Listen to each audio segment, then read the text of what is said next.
Good morning, good morning, good morning. We are 20 seconds into the 6 o'clock hour already on this Friday morning, January 26th, 2024. This is Up North News Radio. I'm Pat Kreitlow in Chippewa Falls. Greg Bach in Waukesha.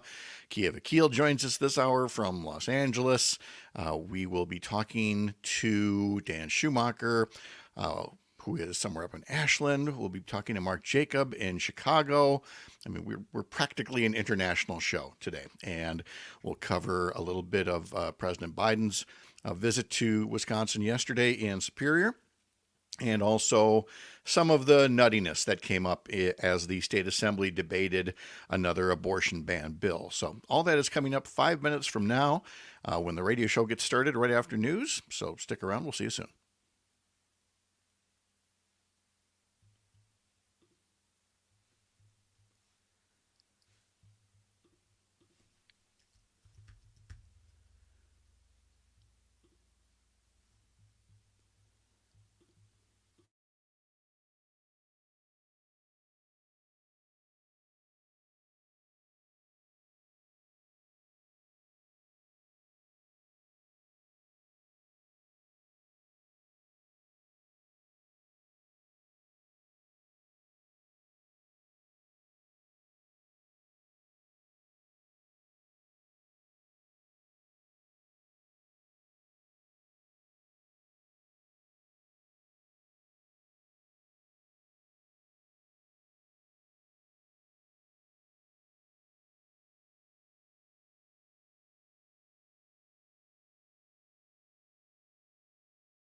Deservedly in the finals.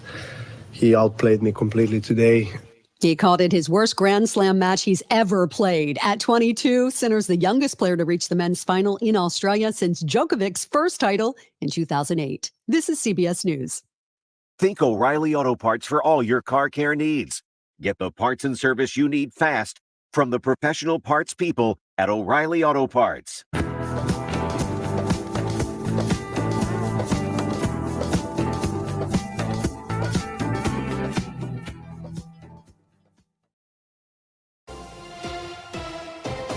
For Civic Media News, I'm Nate Weggehout. Here's what Wisconsin needs to know. President Biden was in Wisconsin Thursday pledging $1 billion to replace Superior's critical but aging John Blatnick Bridge to Duluth, where he noted the U.S. infrastructure has fallen to number 13 in the world. How in God's name can we have the strongest economy in the world if we don't have the strongest and best infrastructure in the world? It's not possible. So we're determined turn that around. We were determined to turn that around in a big way. It's part of the $1 trillion bipartisan infrastructure law that's paying for road and bridge repairs nationwide. Wisconsin's projected budget surplus is getting smaller, $3.25 billion now, instead of the previously forecasted $4 billion. The Legislative Fiscal Bureau says it's due to a drop in projected growth in tax collections and the deal for more money for the universities of Wisconsin. I'm Nate Weggehout, Civic Media News.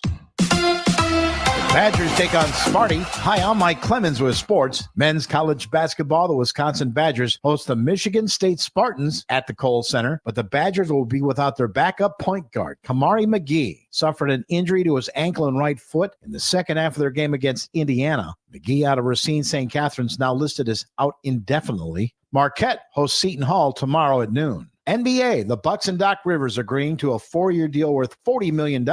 Rivers taking over for Adrian Griffin, fired Tuesday. The Bucks host the Cavaliers tonight. Joe Prunty on his role as the Bucks interim head coach. Circumstances are always different, but like I said, you just do. Time doesn't stand still. You got to keep moving forward. And so, okay, what decisions need to be made? How are we going to handle this? What do you say to the players? What do you say to the coaching staff? And so I was proud of the guys for doing that, like coming out and staying focused on what we needed to do. That's the Bucks' Joe Prunty. With sports, I'm Mike Clemens.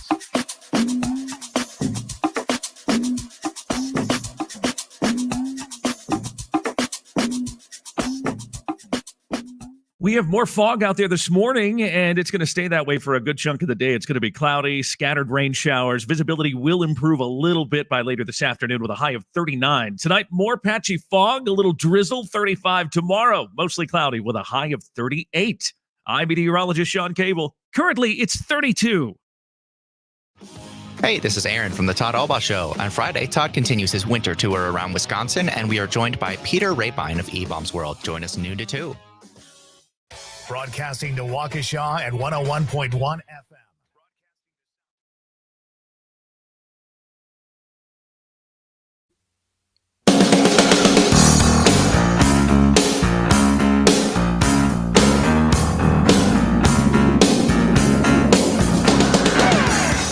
All across Wisconsin from Civic Media, this is Up North News Radio. Now, live from our Lake Wissota studio, here's the founding editor of Up North News, Pat Brightlow.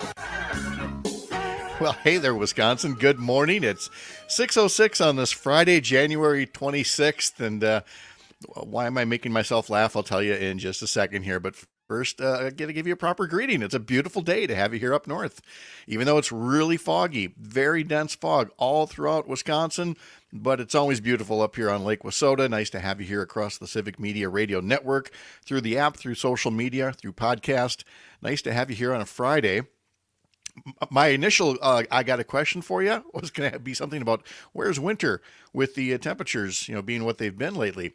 The other question I had was, don't you hate when you can't tell if a sneeze is coming on or not at the worst possible time? Like, 5 seconds before your microphone opens? Like, are we going to start this with a sneeze and a good morning or not? So I think eventually we chased it away, but kind of caught me off guard before we got started here.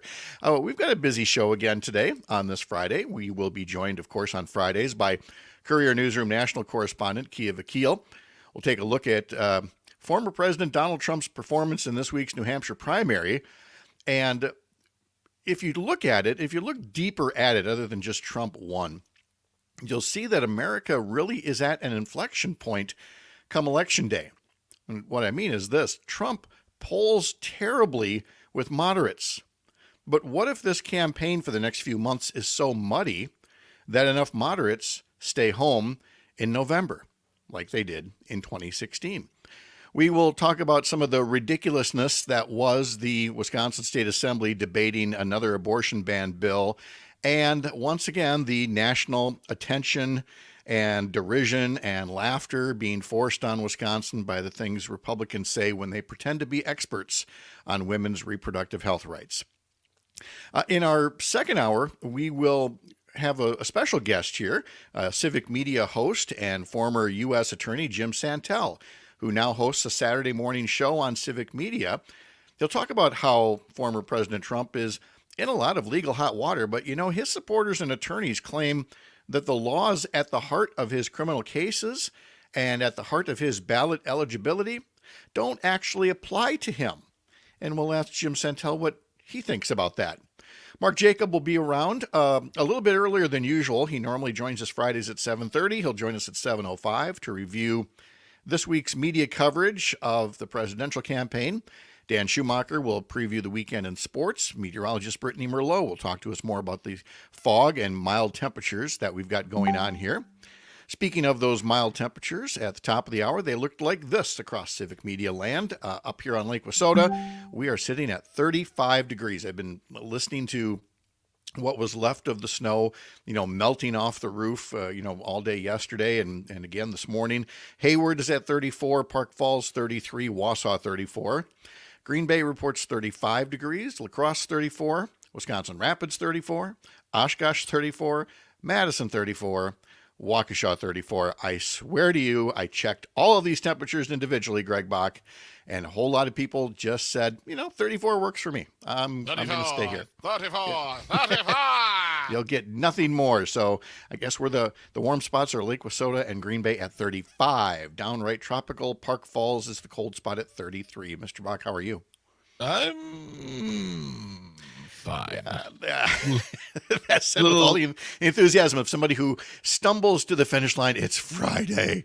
We did it. I only have 2 more days of work. Are you saying that the Laughing Tap will be busy this weekend? Oh, of course the Laughing Tap will be busy. It's Tell always us busy. more.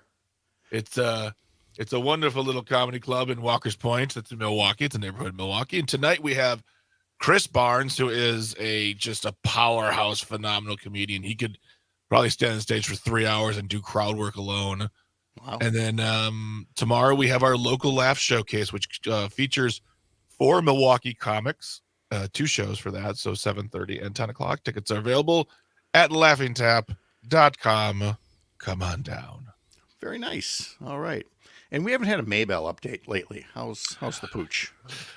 She's doing well. She's in I don't know if this is the PC way of saying it, so please direct all hate mail and concerned letters to Todd Alba.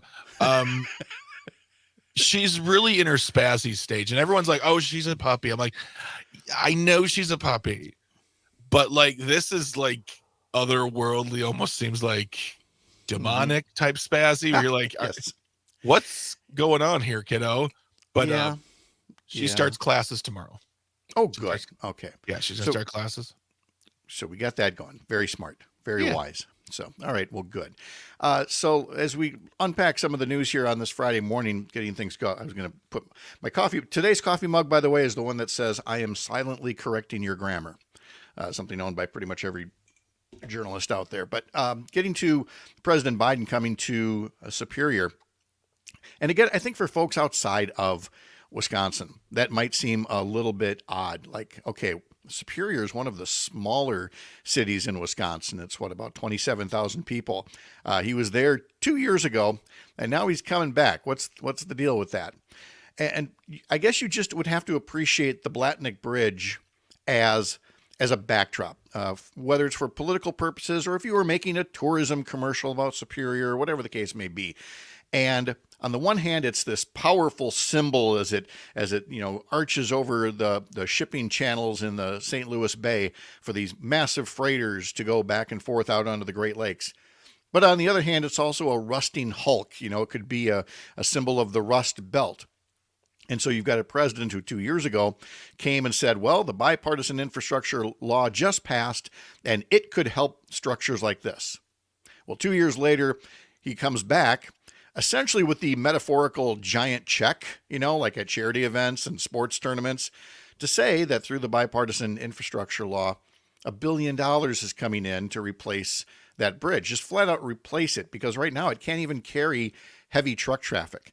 And again, that's just one bridge in one important place, the Twin Ports of Superior and Duluth, but it's symbolic of the advances that he's trying to make in terms of infrastructure.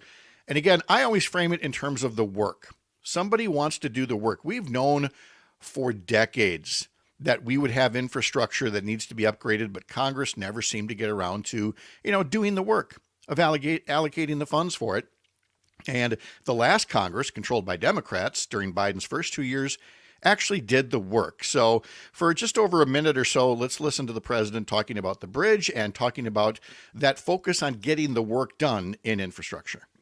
For decades, people talked about replacing this bridge, but it never got done until today.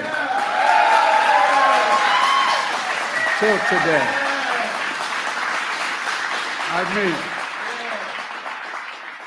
I'm proud to announce $1 billion from the bipartisan infrastructure law will be used to build this new bridge.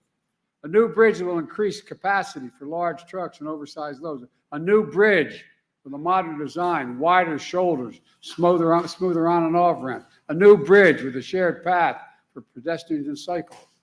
Folks, I'm here today to talk about something that doesn't get enough attention. The progress we're making to invest in America and American workers and American products. To invest in America, that's what we're doing. Bringing work, opportunity, and hope to the people and communities all across this country. Just last week, we saw the biggest jump in 30 years in how positive consumers are feeling about the economy. Things are finally beginning to sink in. We passed a lot of really good legislation. We knew it was going to take time for it to begin to take hold, but it's taken hold now and turning the economy around. We also just learned that America filed 16 million new business applications since I became president. That's a record.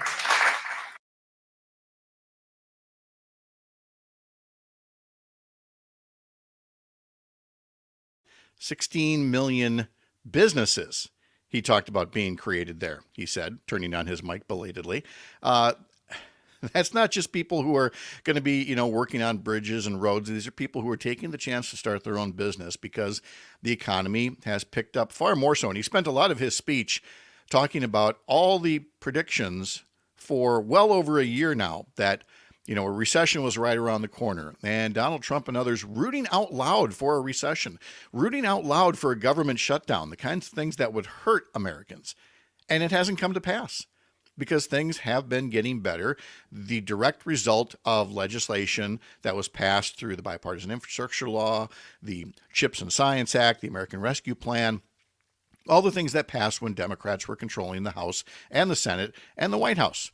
And while some people have faulted Biden for not talking up enough about these accomplishments, I think a case can also be made that it's about timing. And a lot of people don't pay attention to these issues in presidential elections till later. And so it's a matter of getting your message out when it's most important, when the most people are paying attention. And I guess that's what the Biden folks think is happening right now. Let's do a little sports. Coming up on 6:17 here, the Milwaukee Bucks will host the Cleveland Cavaliers again tonight, and they'll host the Pelicans tomorrow. You can catch Bucks basketball on Oshkosh Air Support. News from the Center in Richland Center, Lake Air and Amory, WRJN in Racine, and 98Q Country in Park Falls. The Bucks and Doc Rivers agreed to a coaching deal, reportedly 4 years, $40 million. And the NBA All-Star teams were released on Thursday for the February 18th All-Star game in Indianapolis. Giannis Antetokounmpo, the fans' top vote getter, will be the Eastern Conference captain. Damian Lillard, also voted into the starting lineup by the fans, the media, and players, will be on his 8th All-Star team and his first outside of Portland. The 13th ranked Badger men's basketball team will host Michigan State tonight, 7 o'clock at the Kohl Center. And that game can be heard on locally grown radio in Wisconsin Rapids, News from the Center, Lake Air and Amory, WRJN in Racine. The 14th ranked Marquette men's basketball team hosts Seton Hall coming up tomorrow. Badger women's basketball hosts Rutgers tomorrow afternoon. The Marquette women's basketball team hosts Butler tomorrow afternoon. And in hockey, the 3rd-ranked Badger men's hockey team is at Michigan today and tomorrow.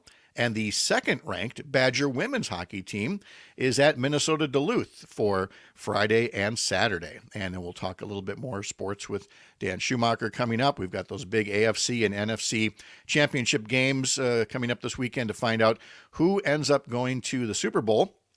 And, oh, by the way, pitchers and catchers, we're now less than 3 weeks away until spring training camp starts to open up, and we can start to look forward to a baseball season once again. When we come back, we will talk about the laughing stock that does become Wisconsin Assembly Republicans at times when they pretend to be doctors and other experts on women's health when they decidedly, assuredly are not. Wherever you're listening across Wisconsin on this Friday morning, when you're here, you're up north, live from Lake Wissota on the Civic Media Radio Network.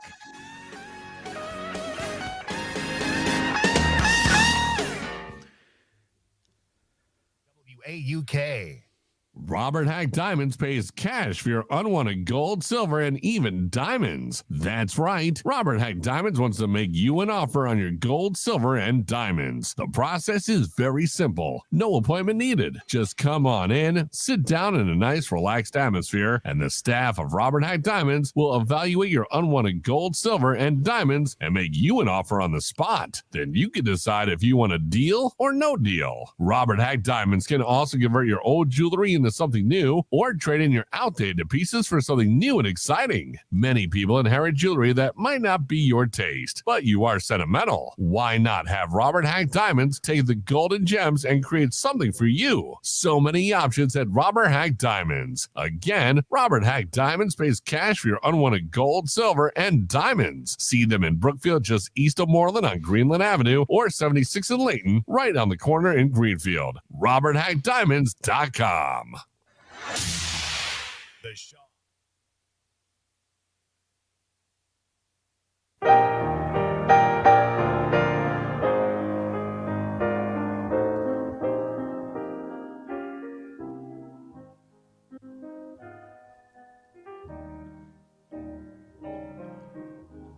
I guess I could have played this closer to the story about the Blatnick Bridge, but Bridge Over Troubled Water by Simon and Garfunkel was released on this day. In 1970, the title track off the Bridge Over Troubled Water album. We'll have that and more musical memories in today's history lesson coming up about a half hour from now. First, wanted to let you know what's in our daily newsletter. Sign up for it over at UpNorthNewsWI.com. I was just pulling it up myself and finding what looks like a typo, but it's actually just an update that I have to give to a story that's in the newsletter. My story in there today, it says who and what will probably be on your ballot this spring. And it talks about all of the local elections that will be coming up in April. School board, county board, village board, town board, city council, judgeships, and then a whole lot of school referendum issues. We talked about it on Wednesday as part of our homeroom segment. We're really going to get into it next Wednesday as well at 7:30. But in the story, I say that according to the records at the Department of Public Instruction, at least 59 ballot issues are scheduled. Well, that turned out to be premature because some were still coming in after the deadline and being processed, at DPI and put on the website. It's more like 95 different referendum issues are scheduled. And you're going to hear a few different times because people are going to ask. They're going to say, wait, I thought that last state budget, increased the amount of state aid to schools. And it did, but it really didn't amount to much, especially on top of 16 years of not keeping up with inflation year after year after year. So school districts are very much still in a position where they're hurting, where they have to go to the voters and ask them to raise their own property taxes because the legislature is sitting on north of $4 billion that they won't touch to help schools. They're hoping just to hoard it until some future Republican governor, when they can then give it away as tax cuts to the very wealthy. Now, that could change come November with new maps. Maybe we get a more competitive legislature. But for now, there will be nearly 100 school referendum issues on the ballot, a complete sign of futility from this Wisconsin legislature. Another sign of that futility could be seen, heard. You could actually hear the laughter as the Assembly debated a bill that had the potential to institute an abortion ban. It would first go to the voters, they say, and if the voters approved it, then there would be this abortion ban. That's not going to happen because Governor Evers has already said he would veto any bill that has the potential to further weaken women's reproductive health care rights. And that would all be enough if they just held the vote. Republicans have an overwhelming majority, so of course they'd pass it. It would go over to the Senate, and it would probably die over there because the Senate Republican leader, Devin LeMahieu, has said that it doesn't really see the futility in passing an abortion ban bill if the governor's going to veto it anyway. Why are we wasting our time? But the Assembly took it up anyway. They debated it anyway. And during the floor debate, they compared women to animals and breeding stock and biblical figures and said that if people get pregnant outside of rape or incest, it must be their fault. An amazing worldview. And I'm actually going to save the audio clips of the debate for Monday morning. Kristen Lyerly, an OBGYN, joins us at 6:30 on Mondays. And then we'll actually play some of these clips out loud so I can get her direct response to them. But I want to tell you about them anyway. There is, for example, Representative Joel Kitchens from Northeast Wisconsin. He's a co-author of the 14-week abortion ban bill, who said his prior career as a veterinarian makes him the most qualified person in the room to comment on women's reproductive systems and the ethics of abortion. He actually said that the thousands of ultrasounds that he's done as a veterinarian made him an expert on, as he put it, mammalian fetal development. So Now, I understand that he did take issue later when somebody asked if he was really comparing women to, to livestock, that he, said that was, of course, not his intention. But again, why would you put yourself out to be the expert citing your veterinarian experience when we're talking about women and control over their own bodies? Then there's Representative Ron Tussler, who wanted to respond to one of the Democratic members who said there are no situations in the Bible where God forced a woman to have a baby contrary to her personal health. Well, biblical expert Ron Tussler got up and used a few different examples. Elizabeth, the mother of John the Baptist, who he says the Bible estimated to be 88 years old when she became pregnant. But again, it wasn't against her will. She expressed joy at the prospect. Mary, the mother of Jesus, who again, by some estimates in the Bible, was 13 or 14 at the time of her pregnancy. But again, in the story, was visited by an angel. This was not something that was necessarily against her will. And he cited Sarah, the wife of Abraham, who was 90 at the time. So these examples of women who were 88, 13, and 90 who got pregnant in the Bible were part of Ron Tussler's response to criticism that this abortion ban bill forces women into positions of carrying a pregnancy against their will.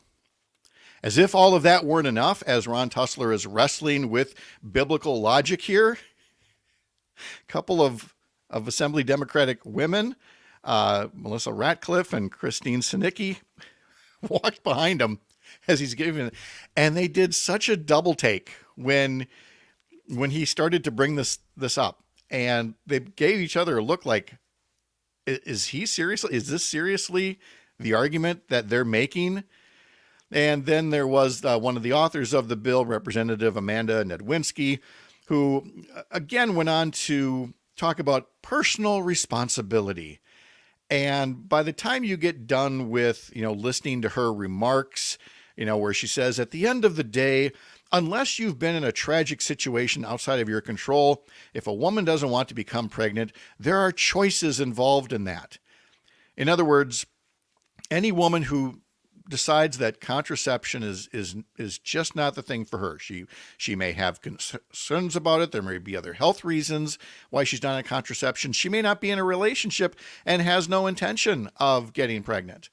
But that, if pregnancy happens anyway, well, it's your fault if we're taking away the option of safe, legal abortion care. Again, it was all done from Representative Nedwinski with this cavalier attitude of what I refer to as vending machine abortions.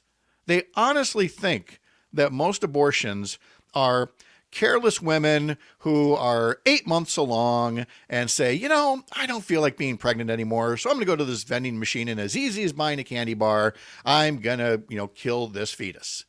When, as you've heard on this program over and over again, the real world is so much more messy, dangerous, tragic, muddled. And Kristen Lyerly is going to talk more about that on Monday to counter the ridiculousness of people who are in elected office pretending they know better than doctors and women about how to control their bodies. Keya Vakil is coming up next.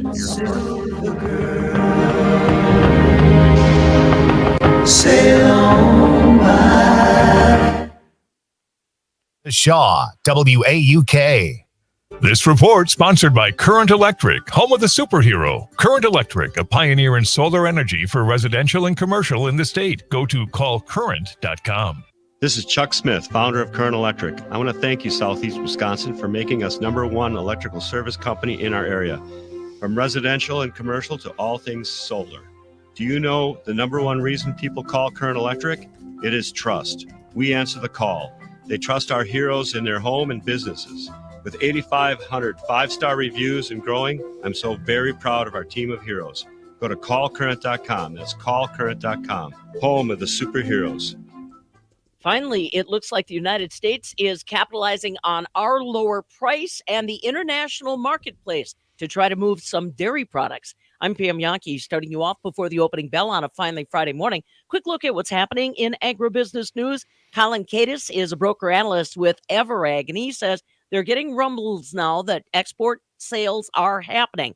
But he said it's also pointing out that consumer preference, buyer interest in the types of cheese they want to buy, well, that seems to be changing. Traditionally, this last year is kind of when we get an idea of what prices will look like for the rest of the year at the IDFA conference, and that was in Phoenix.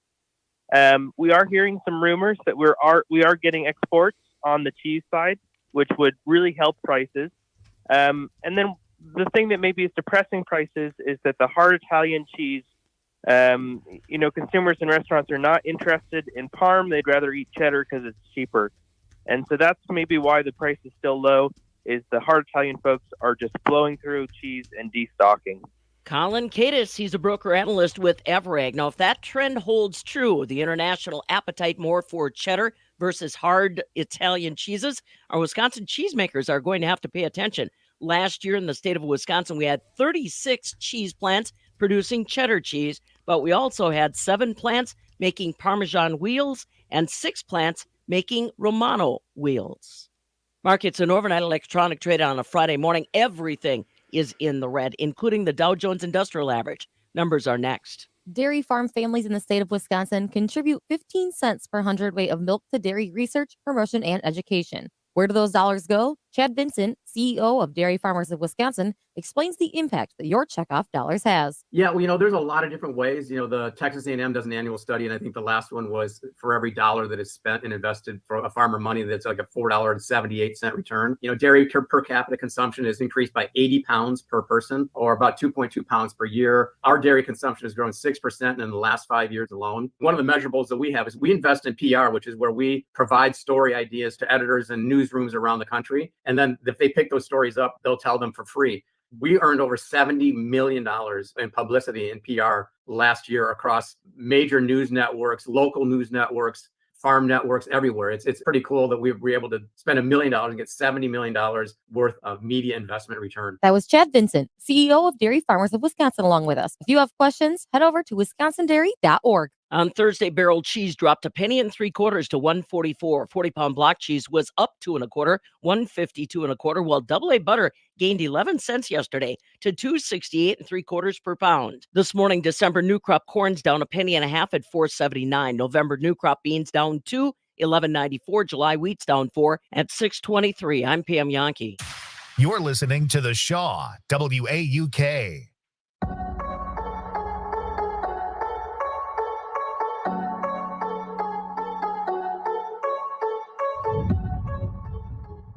We have more fog out there this morning, and it's going to stay that way for a good chunk of the day. It's going to be cloudy, scattered rain showers. Visibility will improve a little bit by later this afternoon with a high of 39. Tonight, more patchy fog, a little drizzle, 35. Tomorrow, mostly cloudy with a high of 38.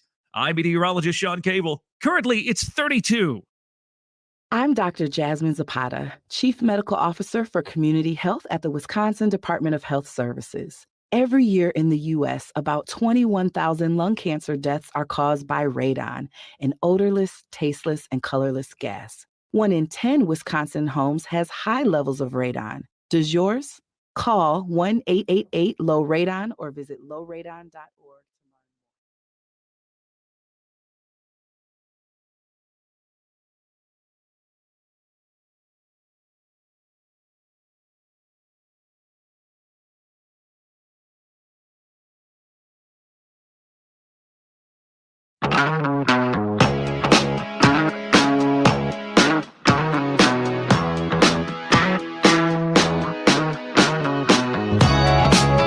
And now we're back on this Friday morning with Courier Newsroom National Correspondent Keya Vakil. Keya, how are you? I am well, Pat. How about yourself? Well, very good, thanks. We've made it to the end of the week, with putting ourselves well into the 2024 campaign calendar here. And we've talked a bit about Wisconsin's importance in all of that. But the week rightly belongs to the good people of New Hampshire who held their primary. And a lot of people held their nose as they went to the primary, cast a vote. And now we appear to be in this big debate. Did Donald Trump actually seal up the nomination and, Nikki Haley is just playing some kind of a spoiler role, or a month from now when things resume in South Carolina, are we still actually going to have, a real primary fight inside the Republican Party? How do things look to you at this point? I think Donald Trump will be the nominee. He's won a majority in both Iowa and New Hampshire. He, has been in the lead for essentially almost a full year. And it is his party. He has just a stranglehold over the core of the Republican base. And there's no other candidate that comes close.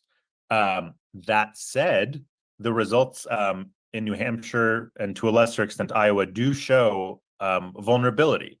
They show that while he does have a majority popularity and control over the Republican Party, for what most Republicans think he won the 2020 election, and so he's viewed as an incumbent in some ways, and he's barely winning majorities of the electorate. So New Hampshire's kind of a demographically unique state in that it's pretty college educated, it's older. And so the demographics aren't the best for Trump, but he only won by 11 points there over Nikki Haley.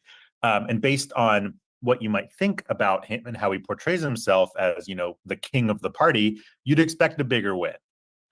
Again, he's going to win the nomination. He has a reasonably good shot at becoming president again, but there is clearly a pretty big swath of independents and moderate Republicans who don't love him. So the question of the year is going to be, do they, which is the lesser of two evils to them? Is it Biden or is it Trump? And the factor that, again, doesn't get talked about nearly enough because it's not as easy to measure. You can measure how many people go vote.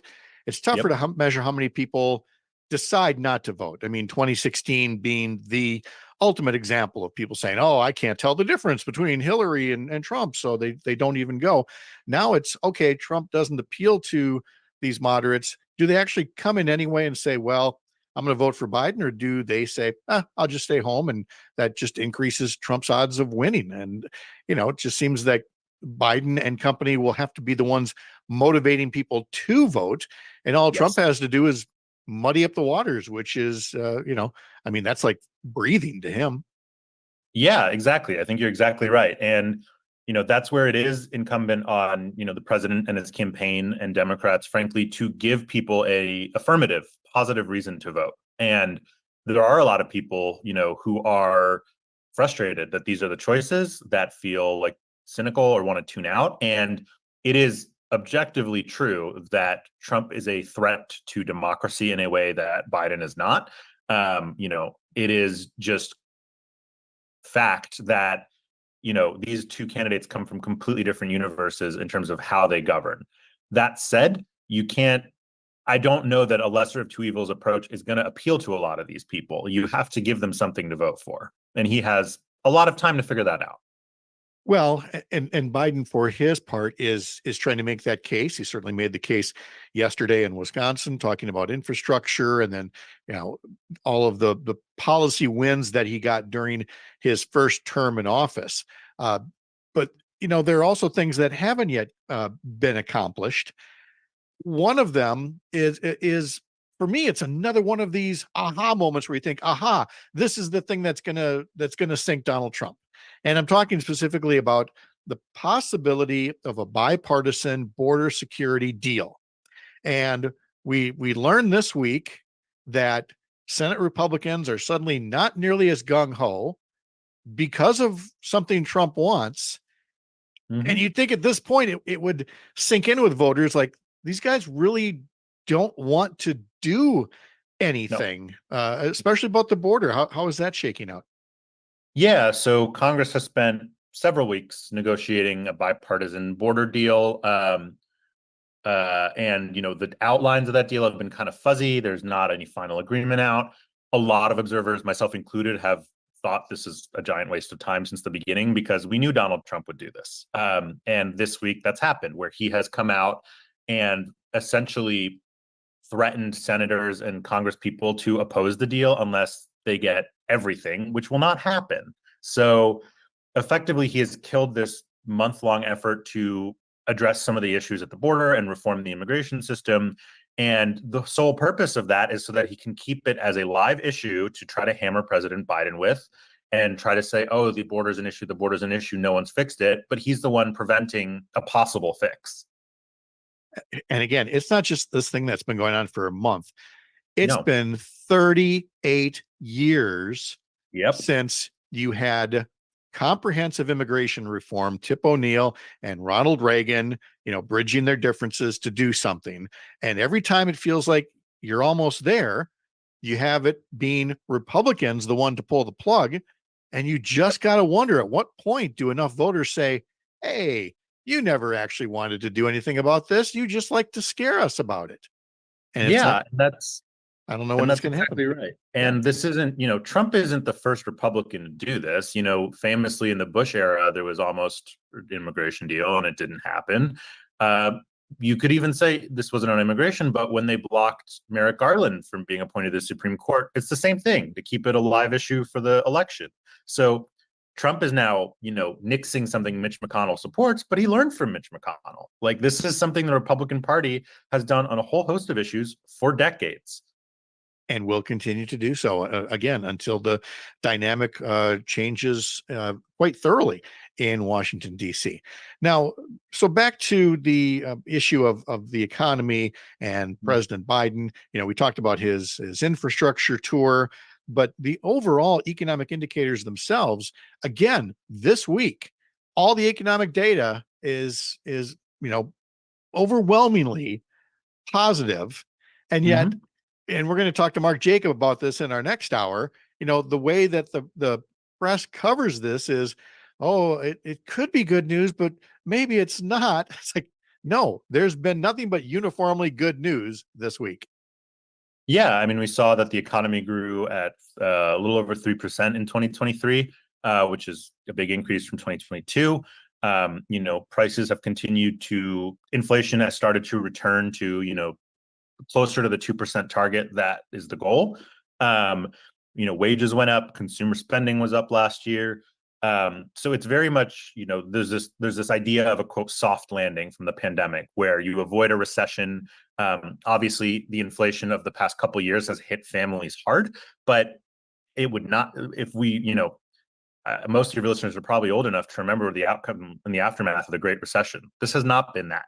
We have not had sky-high unemployment. We have not had people losing their homes en masse. We have not had a decade-long recovery. It's been a 3 to 4 year long recovery, and that's remarkable. That's not to say things are perfect, but they could be a whole hell of a lot worse. And some of that is, a media issue. Some of it is just frankly, like, it was a mass traumatic event. No one's going to feel great about anything after a pandemic. And some people really did lose their jobs and really did get hurt. And so there's a lot of different reasons, but in any objective world, the economy is doing well. That does not negate the fact that people are struggling with high housing costs and childcare costs. And any politician who wants to be elected should try to address those. But there's an entire party that has no plan for either of those. And by the way, this whole thing of, the vibes about the economy, there is a new podcast from Courier Newsroom, parent company of Up North News, called Vibes Only, that has a way of checking the vibe of the American politics and culture, break down the need to know news of the week, and basically cut through the BS and let people, see clearly what is happening from an economic standpoint in this country writ large. So again, head over to couriernewsroom.com and look for the Vibes Only podcast. And then finally, let's end the week where we began, and that was with the vice president coming to Wisconsin again to talk about women's reproductive health care rights. Now, the president was busy with this as well. It's just not in Wisconsin, but at the White House. All of it to say not just that it was the 51st anniversary of Roe v. Wade, but that this issue is not going away, and there will not be any waning in the amount of fight and compassion that one side has for women's healthcare rights. No, and this issue, there's a reason this issue won't go away. It's because every single day in red states and purple states that have abortion bans on the books, Women are being forced to carry out pregnancies they don't want to carry to term. Women are being raped and being forced to give birth. There was a new study this week that estimates about 65,000 pregnancies have been caused by rape in 14 states where abortion is banned. A lot of those are in Texas. A whole lot of them are in Texas. It's a frightening number. A frightening number, because Texas is one of the largest states and has one of the most restrictive abortion bans in the country, to the point where women who are just trying to not die from medical complications have to travel out of state because Texas Republican leaders literally will not let them have an abortion to save their own life. And so these stories are coming out every single week. We saw President Biden invited a woman from Texas, Kate Cox, to the State of the Union, the Roe v. Wade anniversary. Like, this is not a one-time political development. It is a daily occurrence that affects people's bodies and their lives and their communities. And so it's not the only issue that's going to dictate this election, but it's a huge one. And the more that President Biden talks about it, the more that Vice President Harris talks about it, the more that, this remains a live issue. That is an important thing for voters to be aware of as they head to the voting booths this fall. Yeah. And so you've got things that are highly personal, like the topic of abortion care. Then you've got things that are highly tangible, like infrastructure, bridges, cars, the United Auto Workers, endorsement for President Biden this week. So there's this whole range that a campaign from the Biden team will be fought on. With Trump, it's just going to be, the politics of grievance, and it's going to resonate with a few folks. But let's just wrap it up with what you said just a few minutes earlier. It's what these moderate/independent voters do that holds the key to all of this. So anybody out there who considers themselves one of those folks, keep listening to Keya. He's gonna tell you how things are breaking down and what the impact is going to have on everybody. Keya, thanks so much. Appreciate it as always. Have a good weekend. You too. Hey, looking back at the daily newsletter from Up North News, I told you all about my story. Turns out there's other things to tell you about. It's not just about me. Well, I mean, most of the time it is, but no, the other stories that I wanted to tell you about, Christina's put in there 12 unforgettable day trips to put on your 2024 bucket list. Again, a road trip a month around Wisconsin, and she's put together a really great list that you should bookmark and try to get around our state a little more often. Also, a story about how one of Wisconsin's best restaurants is inside a community college. Diane's Delicious Diner at the Madison Area Technical College Truax campus. Meals prepared by the school's culinary students. So you can find out more about that as well. And also on that same food line, 11 Wisconsin chefs and one restaurant are semifinalists for the 2024 James Beard Awards. So you can learn more about that as well. So sign up for what we do there over at our website, upnorthnewswi.com. Click newsletter, get yourself signed up for that, and follow all of what they do throughout the day. Christina Laurie, Sharita Booker, Selena Heller, and myself by going to our social media feeds. Search for Up North News WI, and you'll find out more there. Today's history lesson and some musical memories, and a fond farewell to a singer who made her big break at Woodstock, all coming up in just a bit. You're Up North.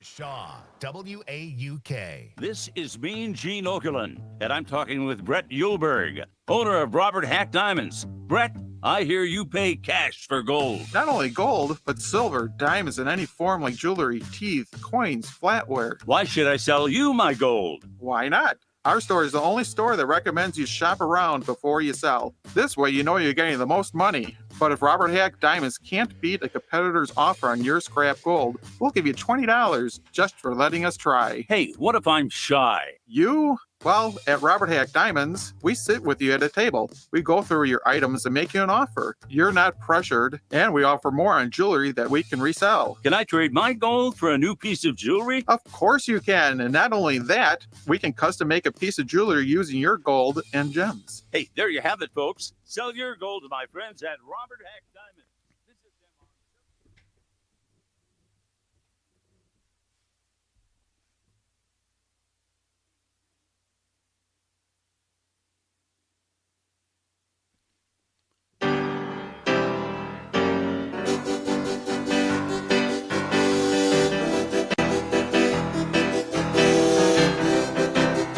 On this day in 1973, Elton John released his studio album, Don't Shoot Me, I'm Only the Piano Player. It featured Crocodile Rock, Elton John's first #1 hit in the U.S., and Daniel as well.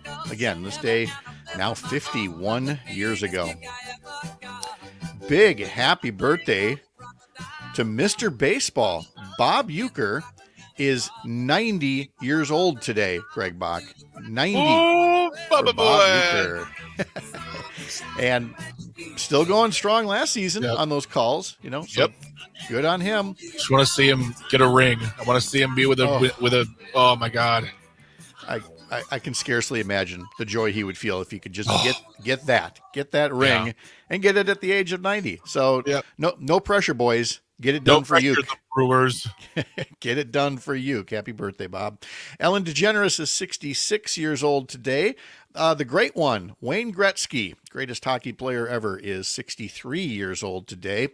Andrew Ridgely from Wham is 61 today. And happy birthday to Anita Baker, who turns 66. When love's so strong and so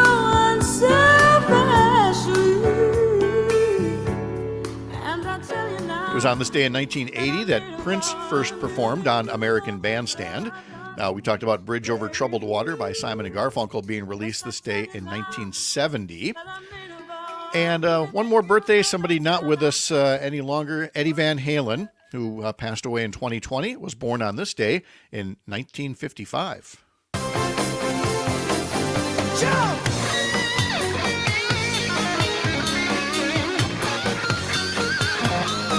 How many people have tried to play Guitar Hero or had some other kind of air jam only to have their fingers cramp and want to rip them off because they cannot keep up with what Eddie Van Halen is able to do? It's just some simple arpeggio picking and then some finger tapping. I don't see the problem, Pat. Right? Till any of us actually try it. What a joyful day this was in 1997 when the Packers won the Super Bowl. Super Bowl 31 in New Orleans. They beat the New England Patriots 35-21. The halftime show, by the way, was ZZ Top, James Brown, and the Blues Brothers.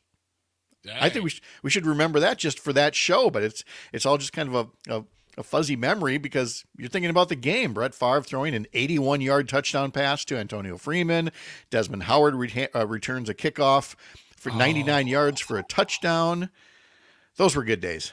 I remember Desmond Howard being on the Tonight Show the next night and just beaming smiles. He was still reliving it. It was amazing. Oh, yeah. I mean, it was so much fun. Lady Antebellum, now known as Lady A, released their second album on this day in 2010, including a song that went to #1 and sold 4 million copies. It's 1:15. I'm all alone and I need you now. This is the thing about time spinning faster and faster. How can that really be 14 years ago that song came out? It doesn't feel that way at all. I don't know. How could that Elton John album be 51 years old? 51 years old, yes. Right. On this day in 2006, Garth Brooks' Double Live album, which had been released 8 years earlier, but on this day in 2006, Garth Brooks' Double Live album became the first live album certified double diamond for sales of over 20 million copies. Gotta love Garth. Yeah. On this day in 2009, remember Octomom? Nadia Suleiman gave birth to the world's first surviving octuplets. On this day in 2020, Kobe Bryant and his daughter were among 9 people aboard a private jet killed when it crashed in California. So that was 4 years ago now. Yeah. And we bid a fond farewell to Melanie, the folk singer who was one of only 2 women to play Woodstock solo and without accompaniment. A little bit after Woodstock, Seeing People in the Rain, she was inspired to do this song.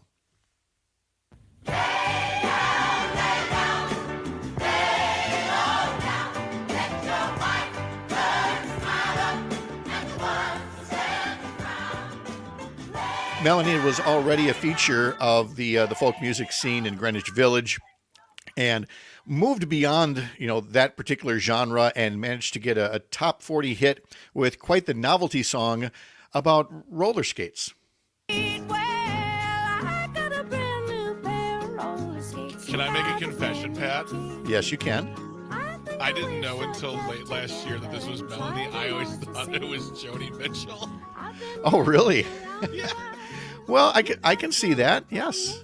But, yep, this one was Melanie, who passed away this week at the age of 76. Today is International Environmental Education Day. Today is Peanut Brittle Day. No, Okay. thank you. No. Today is Green Juice Day. And there's one there's one that's doing all these commercials, of course, because it's New Year's resolution. Is it like AG1 or something like that? AG1. It looks so foul. It just looks so bad that you figure, I think that's on purpose. I think they're like, yep, we're going to make this look gross because then people will go, it must be healthy. It must be healthy. I know it from podcasting because it used to be called Athletic Greens and it was all over the place on commercials.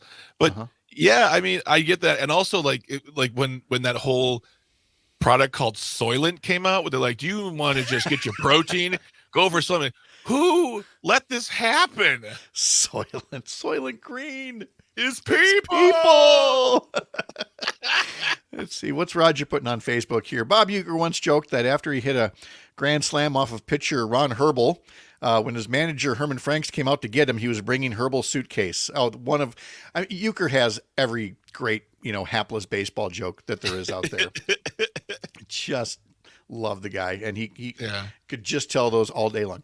And finally, today is National Fun at Work Day. Well, nice dance over there. You hear that, Luke Mathers? I'm having fun at work. Yes, and by the way, Luke, you're looking very handsome this morning, and handsome and capable.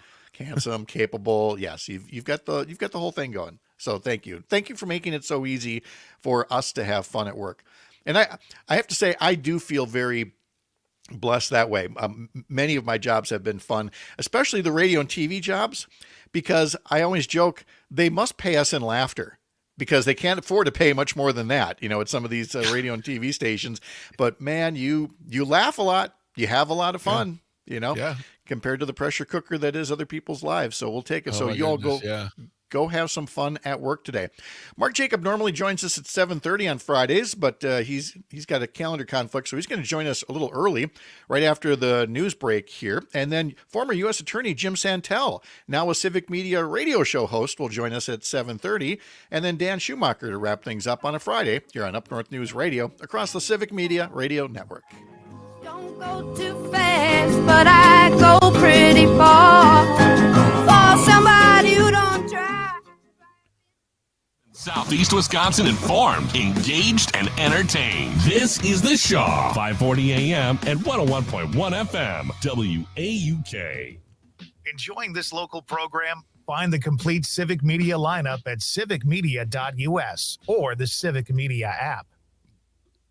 I got serious about staying fit just a couple of years ago. Now 5Ks, yoga, and smart nutrition are all part of my weekly routine. Part of my eating right plan? Country Hearth Breads. Natural breads with the whole grains and natural ingredients my body needs to perform at its best. Just a slice of toasted multigrain with peanut butter before a workout, and I'm ready to roll. Country Hearth is the easy choice because it's good for me and great tasting too. Country Hearth Breads, baking our best for you.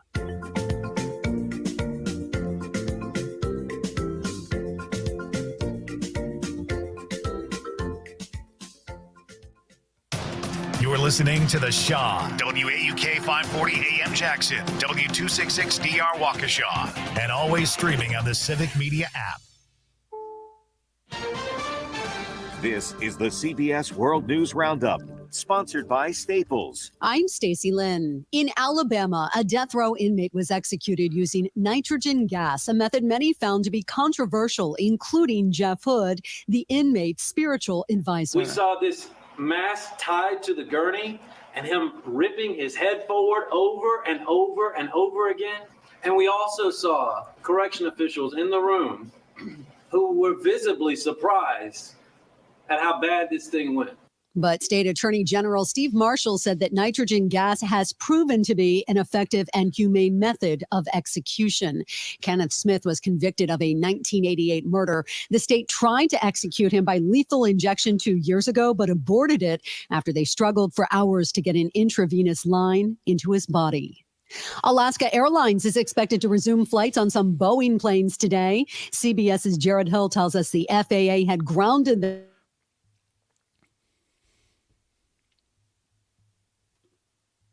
Hey there, Mark. How are you? Hi, Pat. How are you? Very good, thanks.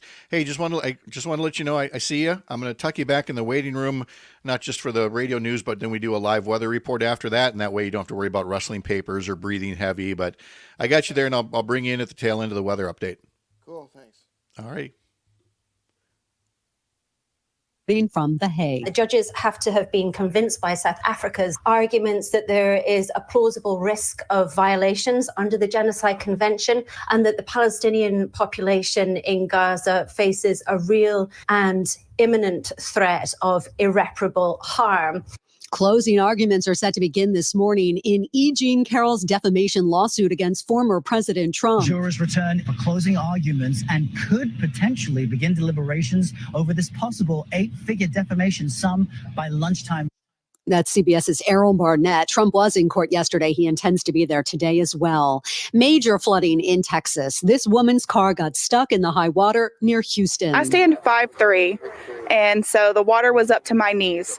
And I knew if I didn't get my car out somehow, that I was not going to be able to rescue that. NASA's Little Mars helicopter has flown its last flight. Administrator Bill Nelson. Ingenuity, the little helicopter that could. And it kept saying, I think I can, I think I can. Well, it is now taken its last flight on Mars. The 4-pound chopper can no longer fly because of rotor blade damage. Ahead of the open on Wall Street, stock futures are pointing down. This is CBS News. Staples stores provide innovative products and services for small business, remote workers and learners, even teachers and parents. Explore more at your local Staples store. Local radio for you and your community. It's Civic Media's mission with stations across Wisconsin. Find your favorites at civicmedia.us.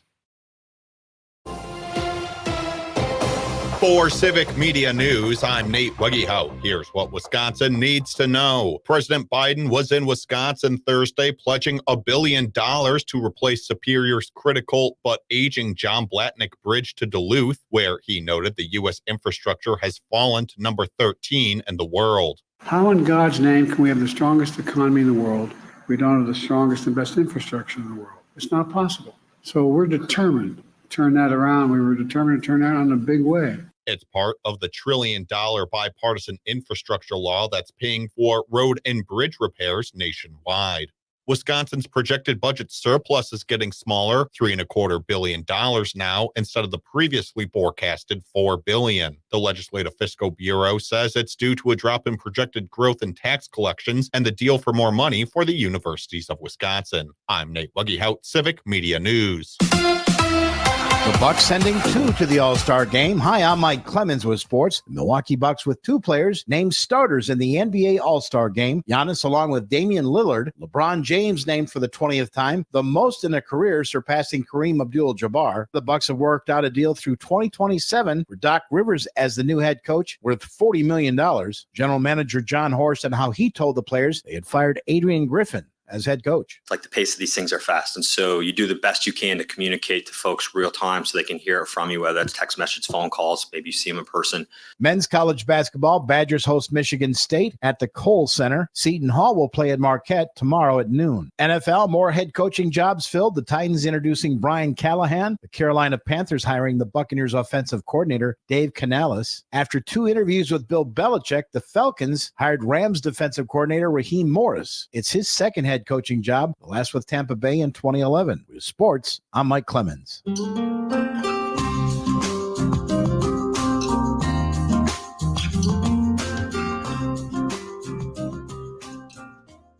We have more fog out there this morning, and it's going to stay that way for a good chunk of the day. It's going to be cloudy, scattered rain showers. Visibility will improve a little bit by later this afternoon with a high of 39. Tonight, more patchy fog, a little drizzle, 35. Tomorrow, mostly cloudy with a high of 38. I'm meteorologist Sean Cable. Outside now, it's 33. This is your local Civic Media radio station. Want to hear even more? Anytime? Find all of it at civicmedia.us. Your home of the Earl Ingram Show. Weekday mornings from 8 till 10 on The Shaw. 540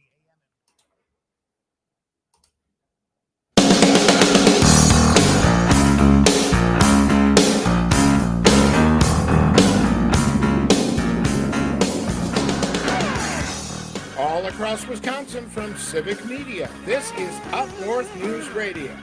Now, live from our Lake Minnesota studio, here's the founding editor of Up North News, Pat Brightlow. Where we are getting set at 6 past the hour to talk to Mark Jacob, joining us a few minutes earlier this week to talk about media coverage of this week's big stories. Then in our second half hour, former U.S. Attorney Jim Santelle, who now has a weekend show here across the Civic Media Radio Network, will talk about some of the legal issues that the former president is immersed in between campaign rallies as part of his courthouses and campaigns tour. We'll talk to Dan Schumacher about sports as we head into the weekend, and any input that you'd like to give us as well at 844-967-2789, 844-967-2789. You can call that. You can text it. Love to hear what's going on in your neck of the woods. You can use social media as well, much like Rob does every morning to check in from Tigerton, where he tells us it's 33 degrees, a quarter inch of rain overnight, and black ice on some of the roads in Shawano County, which does not surprise me at all when you take a look at the temperatures. And I'm not even going to read them off this time, Brittany Merlot, because they are literally, every single one of them is the same temperature from an hour ago. There has been zero change. Everybody is basically either at 34 or 35 degrees, a little bit above freezing, but still very much deserving of caution on the roads. What do you want to tell us about it, Brittany? Yeah, absolutely. So our temperatures are ranging from 32 to 39 degrees statewide. And our colder spots are, of course, in the areas that always get really cold, like Antigo, Mountain, you're below freezing. So that's why, Shawano, you're not too far away. I suspect those county roads are, of course, a little slick and slippery as well, because we've got the dense fog throughout the state. Now, it's worse. The visibilities are less than a mile in towards Eau Claire, Superior, Black River Falls, La Crosse as well. You guys still have a dense fog advisory until 10 this morning. But statewide, there's areas of fog that are going to linger through at least tomorrow morning. So keep that in mind, of visibility being reduced. And it's all because of the snow melt. Temperatures today climbing into the upper 30s. So a lot of us above freezing right now, which is a good thing for the morning commute. I was worried about places north that would drop below freezing, and thankfully there's only a couple. So we're not worried about too many slick and slippery roads. A good chunk of us are just fine and above freezing. So we're going to see rain start to increase a little bit. The system slowed down, so it's been really hitting Illinois. There's flood watches out there. But as it moves back into the state, it will start to give a lot more of us. A good half of the state will see rain from about 11 till 5. Thankfully, the temperatures will be in the upper 30s, so it's just going to be rain. Up to the north, there's a possibility in towards Tomahawk, Wausau, Wisconsin Rapids, maybe Green Bay, where we could see it flip to some light wintry mix overnight, but very small chance of that. So just a lot of melting going on. In fact, in the past 3 days, Milwaukee area has lost 5 inches of snow from the melting. And that's liquid equivalent to about 2 inches total so far that's melted of actual water. So you start to think about localized flooding concerns and especially your house too leaking as well. So keep in mind that as temperatures do drop below freezing over the weekend, we could see some ice clogging in those gutters too. It seems like it was only 2 weeks ago when temperatures were well below zero, and we thought, well, now we're finally getting winter underway, and people thought maybe they'd go ice fishing or snowmobiling, and we've been so focused on the slick roads, we've kind of missed the other story this week of where'd winter go? Where did the actual frozen lakes snowmobile trail winter go? And it's not going to be back anytime real soon, right? No, it's not. It's pretty sad. I was watching all the snowmobile trails close this week, cross-country skiing, fat biking, all trails. They want you to stay off because they're basically turning into mud. And if they can preserve any snow, they want you to try to. But it's so sad because I love enjoying the snowfall. So I got about a week of it besides the freezing cold because it's too dangerously cold to enjoy it. But warm temperatures next week too. So it's a spring melt. Well, we've got all of February to go through yet, so we'll see how it goes. Brittany Merlot, thanks so much. Have a wonderful weekend. You too. All right, good to see you. And thanks again for keeping us updated on the weather throughout the course of the day. And Rob's noting as well, missing the old-fashioned winters that we used to have. Amen, Rob. Same here. But we appreciate you putting comments up on Facebook and everybody else who does or calls or texts us along the way. Let's visit with Mark Jacob now, who is going to talk to us about the things that have been big stories this week and some of the coverage of them. And some of it is going to sound a little broken recordy because now it just kind of feels like we're being punked by the headline writers of the New York Times. Mark, good morning. How are you? Doing pretty well, Pat. Okay. I'm trying to think of where to start, and I have to start with the one from Tuesday. Here's the New York. See, the president came to town. He came to Superior, talked up the good economy, talked about all the infrastructure stuff, and yet here's the New York Times headline on Tuesday: Biden can't bank on good economic sentiment. Increase in confidence is not a guarantee of more votes. Honest to goodness, Mark, what does he have to do besides go door to door and put $100 bills in people's pockets for the New York Times to recognize what the economy looks like? It is amazing. The New York Times just, they had another headline this morning that was just blew me away. And my point is that they feel like they've got to throw shade on every good news thing that happens, every news event that goes the American people's way or goes Biden's way. They just got to throw shade on it, and they think that makes them seem savvy, like they're well, we're not sophisticated, we're not going to just buy this good news. But it really just makes them seem, kind of a parody of themselves in a lot of ways. The thing about it is that they've been really throwing bad vibes at the Biden economy for a couple of years now, and the facts have just been flying in the face of the spin, and I think people will finally get it. And witness that, Pat. You see how Trump is, saying, well, I sure hope the economy crashes before the election. I mean, he's saying that. So I think there are some people who hate good news. There are, especially if they can be politically motivated in some way or another. And we're going to try to work on your sound level as well. It's a little bit quiet, but you know what? I can scream well enough for both of us, because here's another one from Politico. And this was from yesterday when, look, Joe Biden walked the picket lines with the United Auto Workers. He was unapologetically supportive of workers, knowing full well that sometimes can get a president in trouble. You're supposed to be all want people back to work and producing things. But anyway, the UAW gave Biden the endorsement yesterday or the day before. The headline in Politico says, Biden gets UAW endorsement after a noticeable delay, whatever that's supposed to mean. And somebody else rightly corrects their headline. The correct headline would have been, President Biden gets the earliest UAW endorsement in decades. Because again, that's the headline that has perspective, looks at past presidential cycles, not just whether you feel there's been a delay before this endorsement, Mark. And that's such a huge shortcoming, I think, in too many media writers. Right. I mean, Right. It's that they don't remember yesterday. They don't remember last year. They don't. It's all what somebody told them.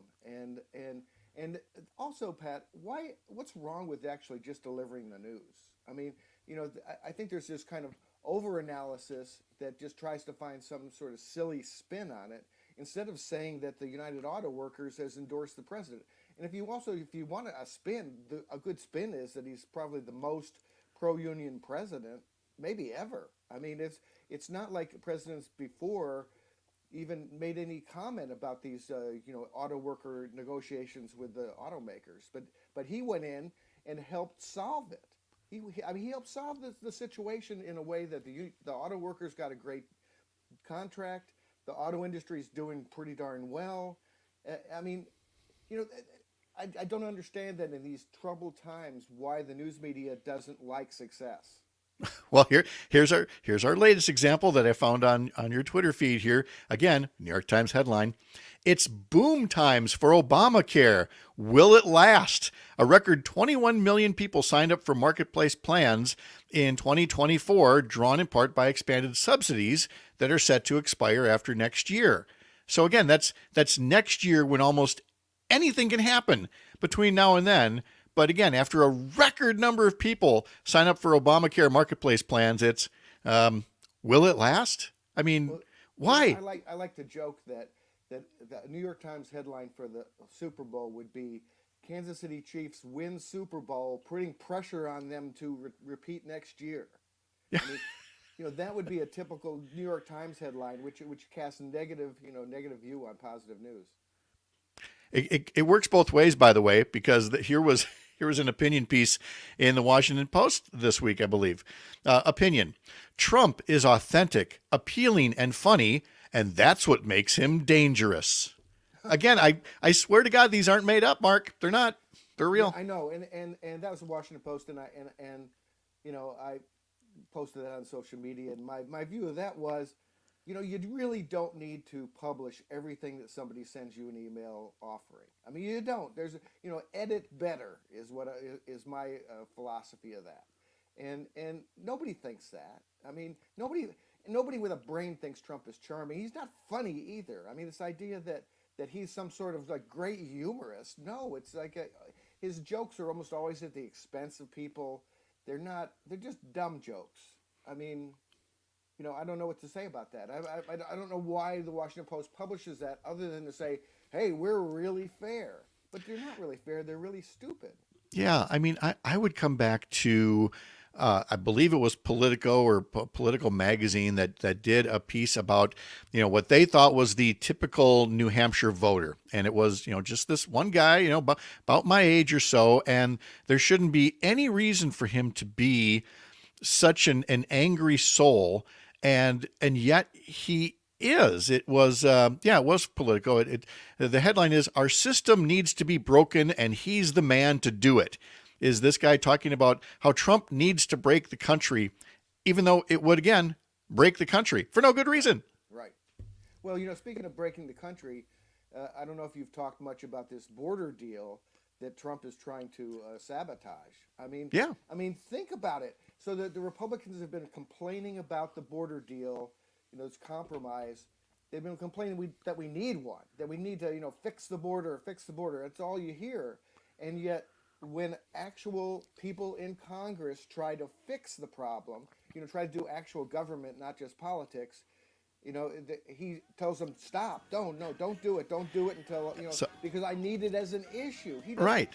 They don't want a solution. They want to exploit it. I need something to run on rather than actual accomplishments. More with Mark Jacob in just about 90 seconds. You're listening to Up North News Radio on this Friday.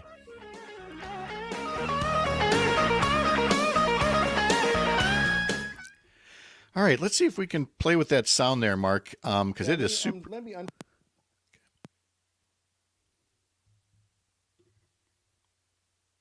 Mark, if you go into your settings, if you see the settings button on StreamYard there below, and then go to audio, there's a mic volume setting that you can crank up. Yeah.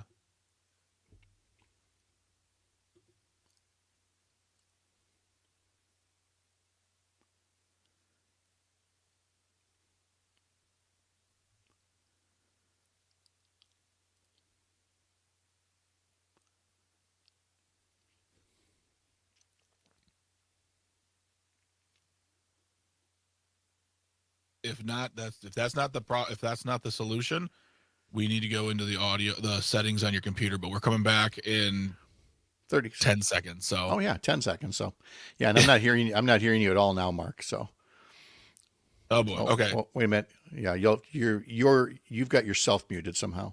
So here we go. Oh, okay.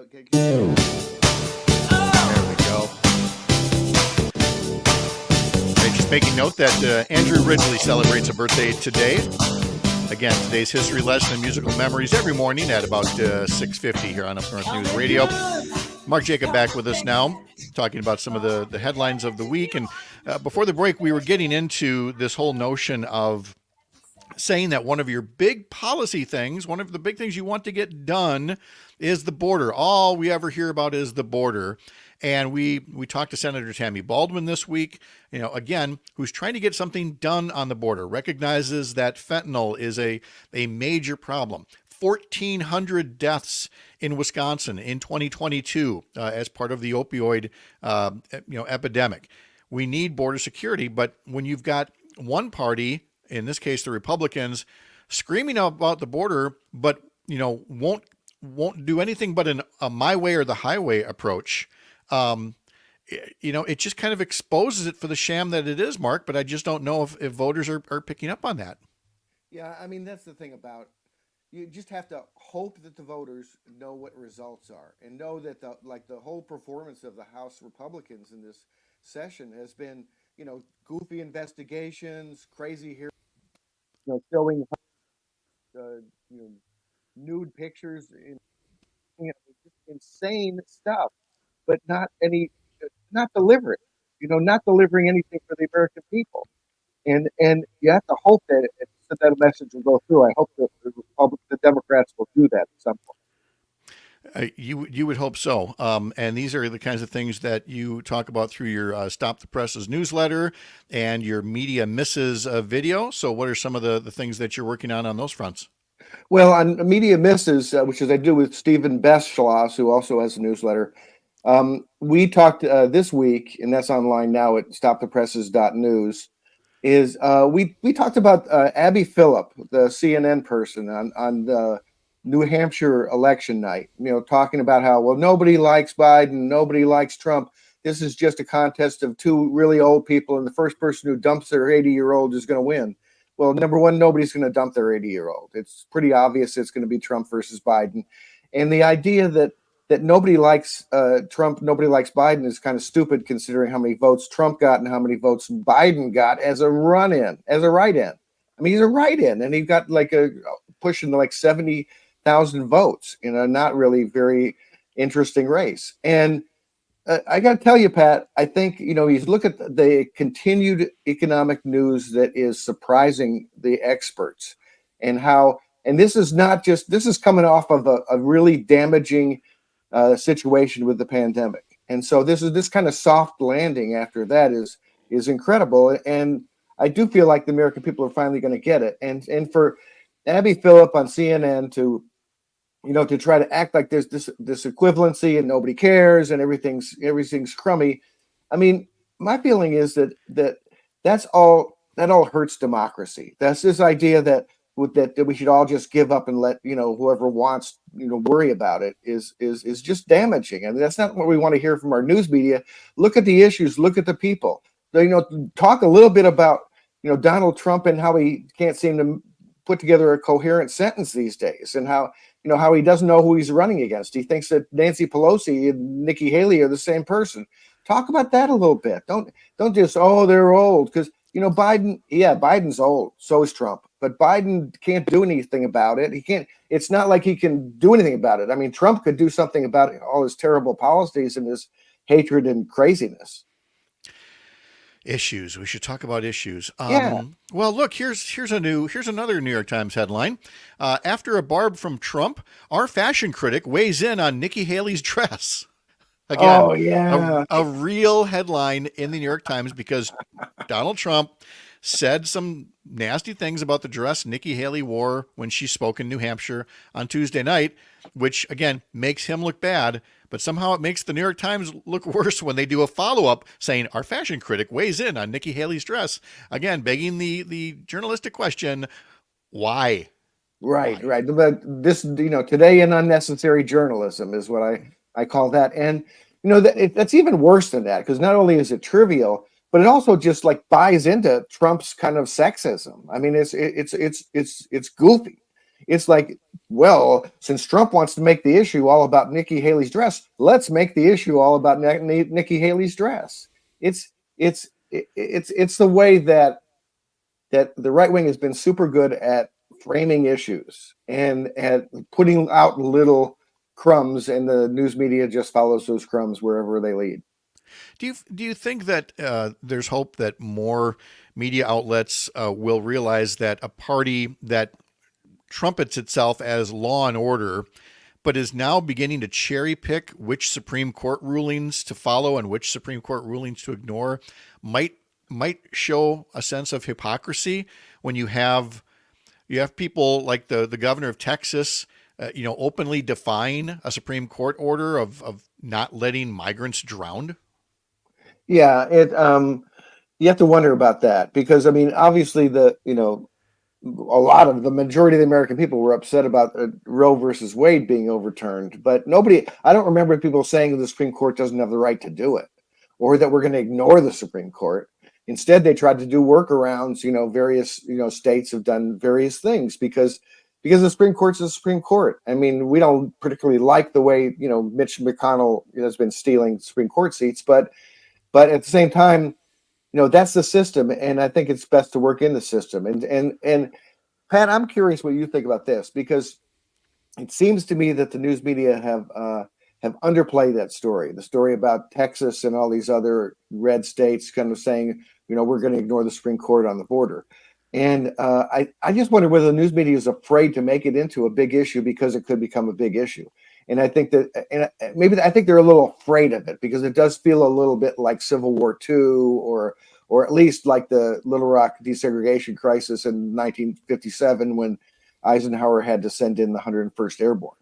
It does strike me as some media outlets saying that they don't want to unintentionally play a role in exacerbating the conflict, but that still doesn't remove the need to report on the conflict, to report on the fact that the governor of Texas, and now other Republican governors and ex-governors have come to his defense, saying yes, he should be able to pick and choose what Supreme Court rulings to follow. It is something that should be talked about more, maybe not to the point of stressing, will there be armed conflict, but simply noting the lack of respect for small d democracy that these Republicans are showing here. Yeah. And then go ahead. It just seems like it's been really underplayed in the New York Times, Washington Post, and major media, because I think they're afraid of it. I think they really are. And I'm kind of a little afraid of it. I don't want nuts with guns shooting at fellow Americans. No, but unfortunately, I think the nuts with guns who might start shooting might do so on orders of Governor Greg Abbott. That's right. The thing that gets to me. Mark Jacob, author, former Chicago Tribune Metro editor, thank you so much. Have a really good start to the weekend, and we'll talk to you next week. Talk to you later. All right. When we come back, we're going to be talking to Jim Santelle, former U.S. Attorney, and somebody who now has Morning Cannolis, a weekend show across the Civic Media Radio Network on legal issues, perhaps none more so than the legal issues facing the twice impeached, 91 charges against him, disgraced ex-president. We'll see if some of the things that he's saying and that his attorneys are saying about how certain laws don't apply to Trump carries any kind of legal water whatsoever. Jim Santelle coming up next. You're Up North.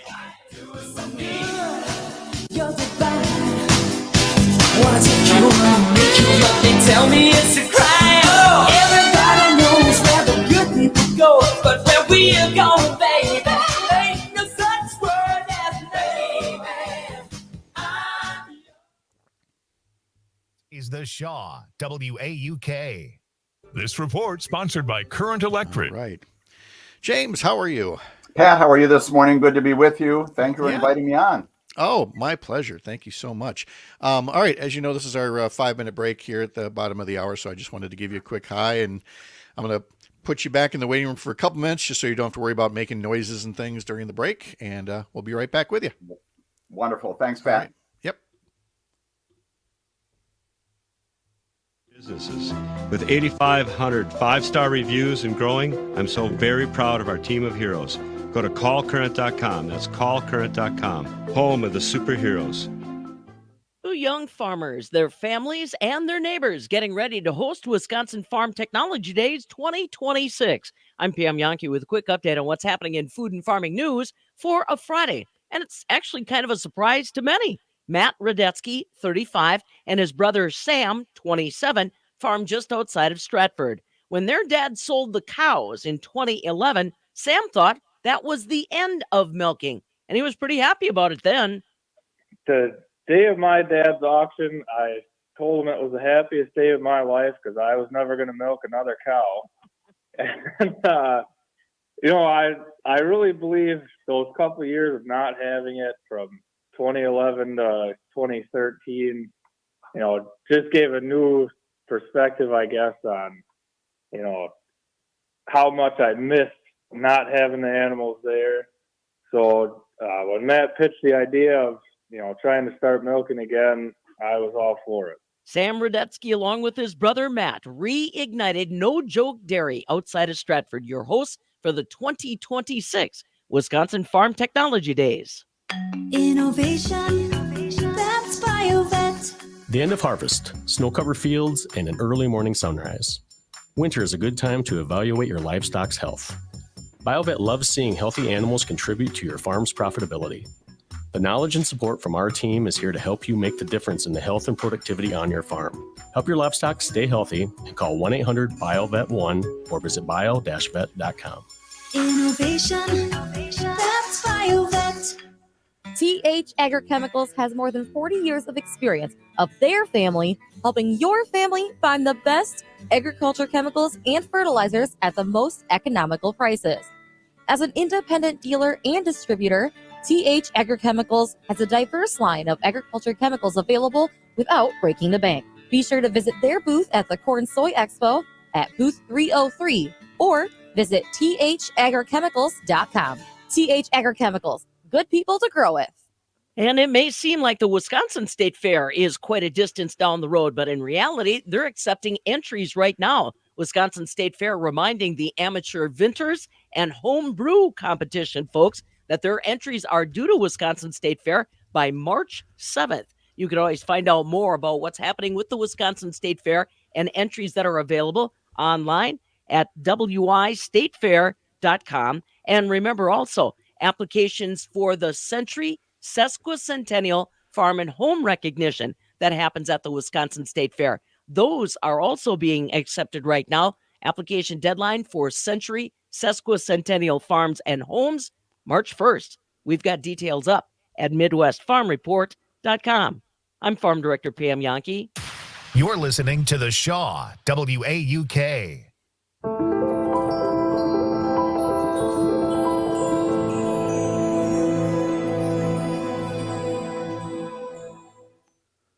We have more fog out there this morning, and it's going to stay that way for a good chunk of the day. It's going to be cloudy, scattered rain showers. Visibility will improve a little bit by later this afternoon with a high of 39. Tonight, more patchy fog, a little drizzle, 35. Tomorrow, mostly cloudy with a high of 38. I'm meteorologist Sean Cable. Outside now, it's 33. This message is for Shauna, my mom, who just finished her high school diploma. I wanted to say I'm so proud of you for finishing school. You taught me it's never too late to achieve your dreams. I hope to make you as proud as you have made me. When you graduate,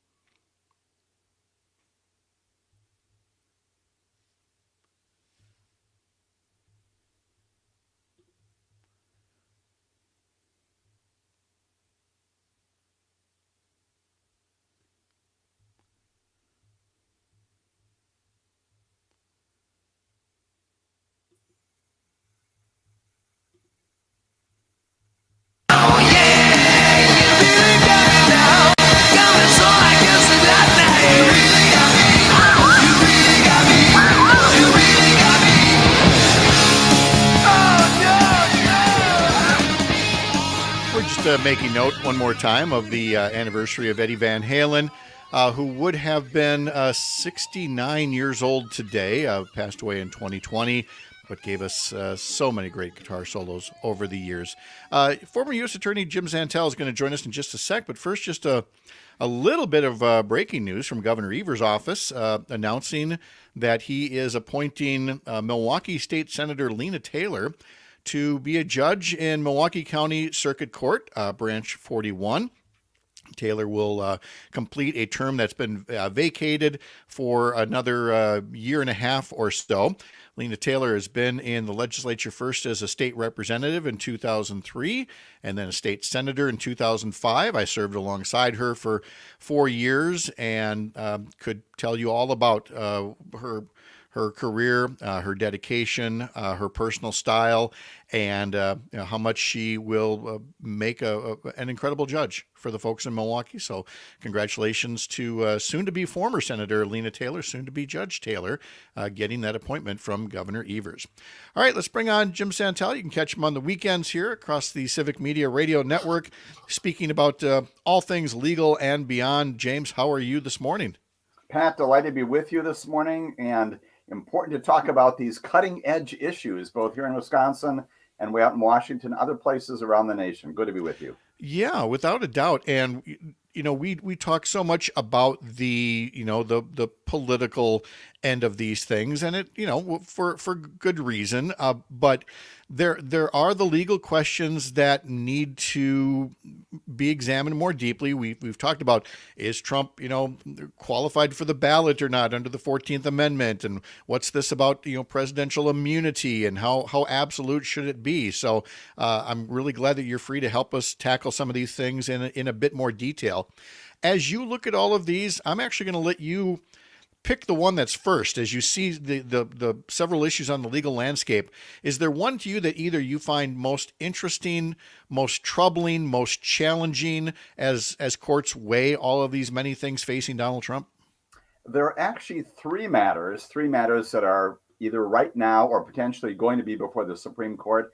I'm going to pick the second one on my list. It has some combination, Pat, of those things: interesting, challenging, curious along the way. And that is this issue related to immunity, which has gotten an awful lot of attention from the national media, appropriately so. But I will tell you right off the bat that the concept that Donald Trump and his attorneys are advancing this is not a legal word. It's a word that all of us can appreciate and embrace, which is ridiculous. It's absurd. We would call it a frivolous argument.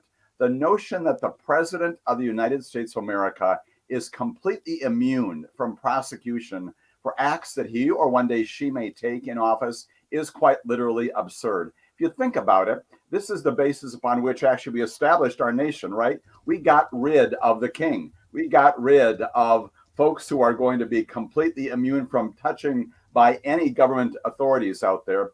And if indeed, and it cannot do it, if indeed the appeals court, the Supreme Court says that indeed a president is immune from prosecution, that quite literally is the end of our republic. Then we've reestablished a kingdom in this country. What's the status of that case right now? Well, again, this comes out of the district court in the District of Columbia. There's a woman named Keya Chutkan, outstanding federal judge, and she's presiding over this major case involving insurrection and interference with the 2020 with January 6th and the counting of the 2020 votes. And that case is pending before the district court. What Donald Trump has done is he has raised this issue that he should be immune from that criminal prosecution, presumably others, based upon this, again, completely vapid and non-existent concept of executive presidential immunity. She ruled against him a compelling 50-page order saying, no, not even close. In America, we do not have kings, we have presidents. Went up to the Court of Appeals, which is where it is right now, the D.C. Court of Appeals, and they had argument on it about 3 weeks ago. Hopefully, sometime soon, maybe even today, Pat, we'll get an order out of that court. Again, has to be that this idea, this concept will be rejected. When that happens, and that's my prediction for you this morning, when that happens, Donald Trump could seek an appeal, another review of that by the United States Supreme Court, another level on this moving stage, if you will, up the courts. My hope is that the Supreme Court will also look at this and say, this is ridiculous. We're not even taking it on. Send it back to Judge Chutkan, and then she can go ahead with this trial. It is both fascinating, ridiculous, absurd, but it's also right now holding up. It is holding up what I would offer to be the single most important of these trials that Donald Trump is facing right now, the one having to do with interference on January 6th before and arguably after as well. That's why it's so important, even though it's a ridiculous notion. It is, but it is taking a long time, and these, the clock is ticking in all sorts of levels, and so there's definitely a frustration that I express and that others feel as well. But in terms of what the U.S. Supreme Court will do, you have outlined or predicted, what is at one end of the spectrum, and that is that the court may just, wave it off immediately and without any comment and just say, we're not even taking this up. As you know, the other extreme of that spectrum is that enough of the right-wing justices on the U.S. Supreme Court say, yeah, we are going to take it. We are going to, hear the case. We are going to take our sweet time coming up with something. And in the end, we're going to go with our political ideology rather than what's actually good for the republic. And, regular listeners to this show know that I'm always looking for somebody to talk me off the ledge. And in my cynicism that this is, what could potentially happen in this country. Right. They have certainly done things in the past that smack of politics, right, and partisan views in America. So your concerns, Pat, I hate to tell you, are not unfounded on this glorious morning in Wisconsin here. So let's go down that road, which is the other option. It takes 4 justices, 4 of the 9, to decide to do what's called grant certiorari, which is the legal kind of Latin way of saying we will take this on and review it. If 4 of them say, yes, indeed, we want to review whatever the D.C. Court of Appeals does, then it's before the Supreme Court. And then this notion of getting this case tried at the lower court before Judge Chutkan, this is this major 4-count indictment against Donald Trump for election interference, that then is pushed off probably into the summer, if not beyond. Because what will happen then is the court will grant that motion, that request. They will presumably, they could even put it on an expedited basis, but they will direct the parties to file briefs. Lawyers like to write lots of things, probably have oral argument. That will be one to watch, and then decide that afterwards. We're already frustrated, as you just indicated, Pat, by the fact that the Court of Appeals could have done this virtually overnight, still waiting 3 weeks down the road. That would add presumably a couple more months to all of this. And then even if Judge Chutkan is able to schedule this on sometime in summer, maybe even during convention time, July and August of this year, if that happens, we're right up against the election, and all bets are off then in terms of the impact that might have. And only feeds into that talking point of, trying to actually interfere with this election when it is more like this is how the wheels of justice turn, and it has taken this long to get to this point. So to the other matter, and that is ballot eligibility, I would say this about the 14th Amendment. When people said to me as a legislator, or they just say it all about, laws are so complicated and they're tough to read and they're so complex. And my response has always been, yeah, because if they're too simple, if they're too basic, it's tough to understand them. And I think this 14th Amendment is a great example. The way that it's written, again, might seem to have a plain English meaning, but in the courts, it seems to be like, well, does Donald Trump have to be convicted of insurrection? What exactly is insurrection, and so forth? What's your feeling on where this ballot eligibility under the 14th Amendment matter is going to come down? Right. And so this one actually is before the Supreme Court right now. They've granted cert on this issue coming out of Colorado. There's also a Maine issue that's pending out there, MAINE issue. Is kind of on hold until the Colorado case is decided. And here, once again, the Supreme Court has directed that briefs be filed, oral argument coming up relatively soon. As to your key principle, very good point, Pat. The language of the Section 3 of the 14th Amendment seems to suggest, hey, you engage in insurrection against the United States, trying to overthrow the government after having once taken an oath to be true and allegiant to the United States of America. You can't serve in an office. And we know that there's at least one judge out there in New Mexico that in a local case invoked that based upon a conviction of an individual for January 6th rioting. Here, again, as you said, many, many issues before the courts. What was significant, I think, about this is that in Colorado, people forget about this, there was actually a trial on this. We actually had witnesses and documents and people coming forth and testifying under oath. And it was in the wake of that trial about whether or not there was an insurrection and whether Donald Trump participated in it, that the lower court judge, the trial judge in Colorado, found that yes, indeed, insurrection and indeed Donald Trump participated. And then she went into this strange doctrine, actually, that under the language, Pat, that you've just identified, that Donald Trump is not subject to that language because the presidency is not one of the officials covered by that. Very curious. Goes up to the Supreme Court, and this is the principal point I would make for you and all your wonderful listeners, and that is that the Colorado Supreme Court wrote a very, very compelling opinion. I don't normally assign a lot of reading to your listeners, but if you have some opportunities, still pull that up. Colorado Supreme Court, compelling in terms of summarizing the evidence below, making the finding that insurrection happened, placing Donald Trump, based upon his statements in the ellipse and other things, right in the middle of that, and finding, yes, indeed, that it does apply to him. And so that's the basis upon which the Colorado Supreme Court has taken him off of the Republican primary ballot coming up relatively soon. And that's the matter that is now before the Supreme Court.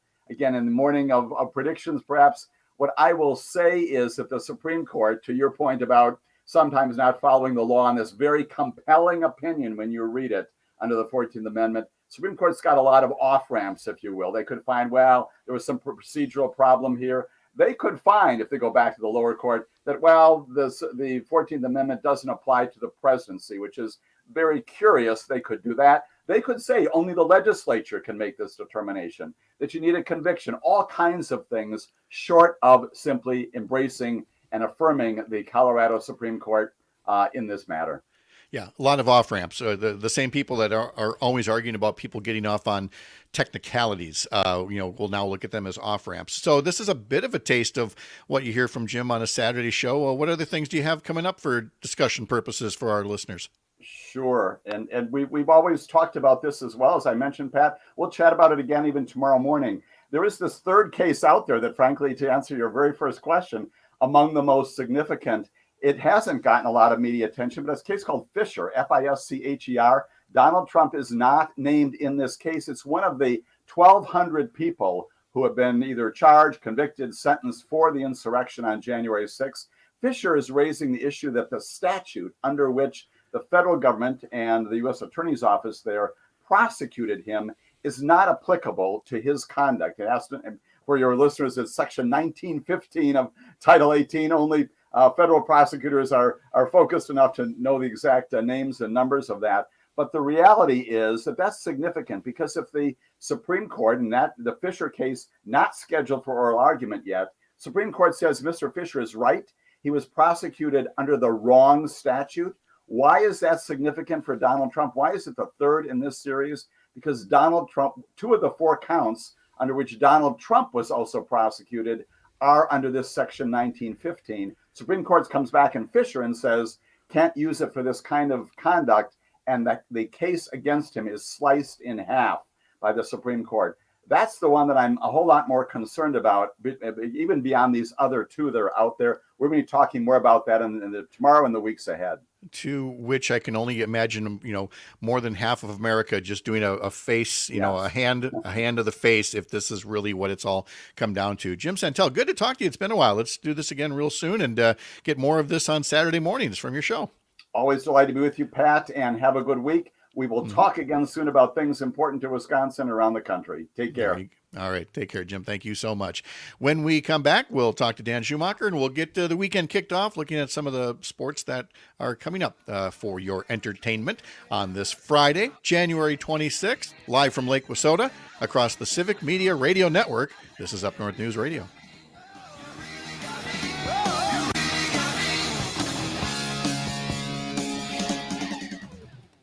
All right, there we go. Jim, thank you so much. Always a pleasure, my friend. Let's be back in touch and stay warm, stay safe, and we'll talk again soon. Take care. You got Thanks so much. All right. See you later. Mr. Schumacher, how are you? What's up? What's going on? Not much. I'm too tired to know the term face palm. Greg needed. Hand to my face in my hand. I don't know. Dan, I'm okay. Here's the thing: is I'm never trying to stump you or challenge your fandom. I'm always trying to find a deep gem, like a good deep cut for you as a treat. So let's see if you like I'm sure you'll know this one. Hopefully you like it too. All right. Challenge accepted. All right, back in 20. Okay.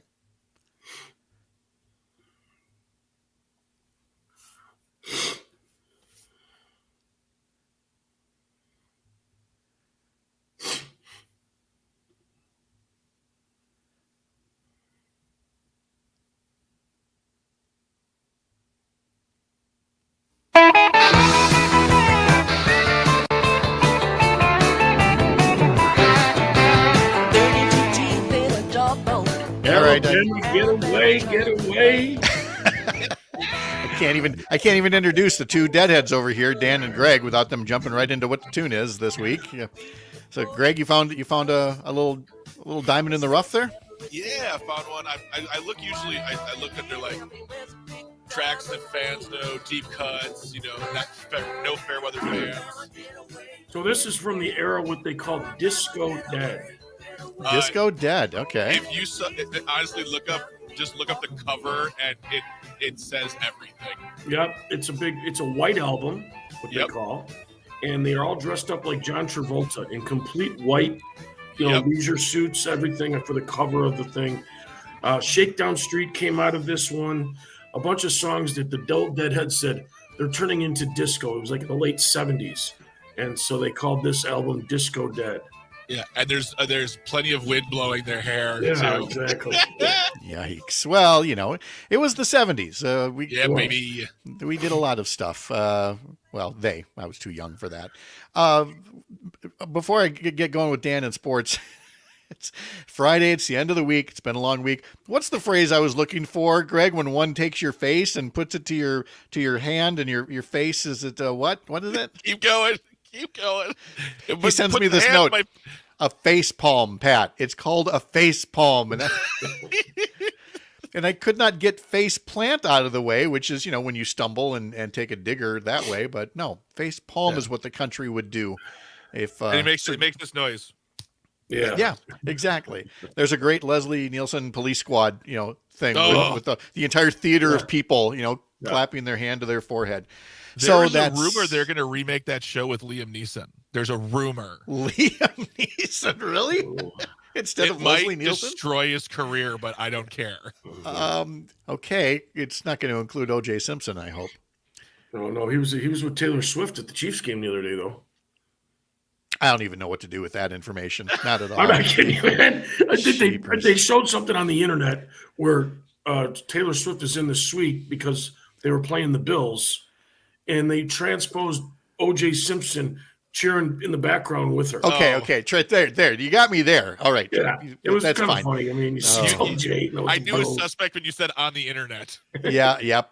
Artificial intelligence, man. It's I like my personal fake intelligence over here. Hey, what do you make, Dan, of Doc Rivers coming out of the broadcast booth to coach the Bucks? 4 years, $40 million. Let me make this bold prediction: Doc Rivers will not coach the Milwaukee Bucks for 4 years. There, I said it. I will tell you, as I sat at one of my favorite establishments here up in Ashland, hearing two guys next to me argue about the Bucks. I tell you what, if you take a deep dive into it, why did he get fired? Why did he get fired in his first year? He was second in the division. He had a win. We're talking about Adrian Griffin here. Why did he get fired? Yeah, why did he get fired? And so what I always tell you, as I told you, my name in my book is "You don't know what you don't know." Right. There's another reason why he was fired, and it wasn't because of his performance as a coach. That's what I believe. It could be. It could be an interpersonal thing. I mean, you heard the same thing with LeBron. Had an incident like that in Cleveland with one of the coaches, where again they were getting off to a good start. LeBron went to the ownership and said, "You got to get rid of him." And you can do that in the NBA. Coaches. I mean, and the NBA is the one where the players. I mean, they rule the roost. entirely. You know, there's just no getting around it. But, you know, so Doc But I will be don't see there. Giannis leading that way. I think if anybody's going to have a strong voice on that from a player situation, it would be Giannis.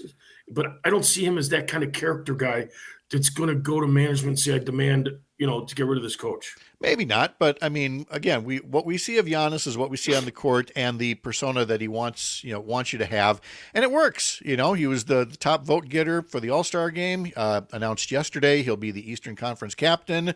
Damian Lillard will be on his 8th All-Star team, his first one outside of Portland. So it'll be a heck of a game, February 18th. But in the meantime, the Bucks get back in action tonight. They host the Cleveland Cavaliers. Then tomorrow they host the New Orleans Pelicans. And you can catch the Bucks on Oshkosh Air Support, News from the Center, Lake Air and Amory, WRJN and Racine, and 98Q Country in Park Falls.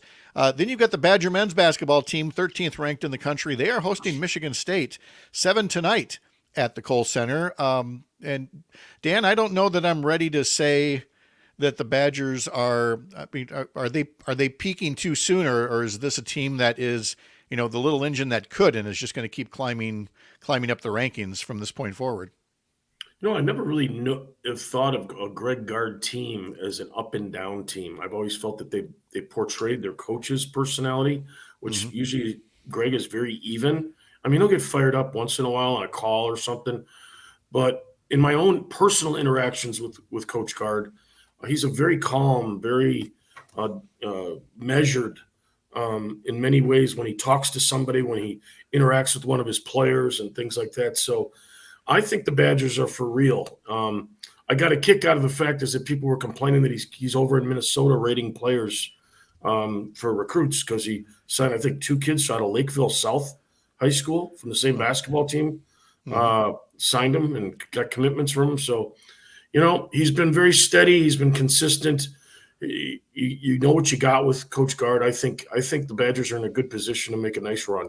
All right, now we go to championship weekend to find out who's going to the Super Bowl. We got the Lions and the Niners. We got the Chiefs and the Ravens. Who you got? Well, I cheered hard last week for the Green Bay Packers because I wanted to see them play Detroit in the NFC Championship game, and then really would have been awesome. Yep. Yeah. But you know, I'm a North guy, so I'm all for Detroit right now. I'm all in on Detroit. I think what a great story. But I'll tell you what, the 49ers are one hell of a team, and that McCaffrey is a stud. He is a stud player. I have worked so hard. I worked hard throughout the season not to talk about fantasy football because I know that will just turn a lot of people off. Right. So I'm only going to say now from last weekend that Christian McCaffrey was like my stud on the on my fantasy football team. So I mean, he was my friend all year long. Yeah. So for him to then be the one that breaks the Packers' hearts was poetic justice and should teach me to never play fantasy football again. Meanwhile, you guys plays it right, Pat hates the Packers. Yeah, that's what it is. All right, I got 30 seconds left. So Chiefs. I got the Ravens. I got the Ravens and Detroit in the Super Bowl. Ravens unfortunately winning. That's who I think was going to happen. But look, Baltimore will have earned it, though. I mean, one heck of a ride, I tell you. All those youngsters out there listening on the radio, watch how Mr. McCaffrey plays the game of football. He acts like he's been there before. He scores a touchdown. He flips that ball to the ref, and he looks for a teammate to celebrate with. It isn't about him. He was raised. He's one of the most ideal football players you'd want on your team to lead by example. All right. Thank you, Dan. Have a wonderful weekend. You bet. Greg, have a great time at the Laughing Tap, and we'll talk to you on Monday morning. And the rest of you have a great weekend. Thanks for tuning in. Keep it right here on the Civic Media Radio Network, and we'll see you for Up North News Radio Monday morning at 6.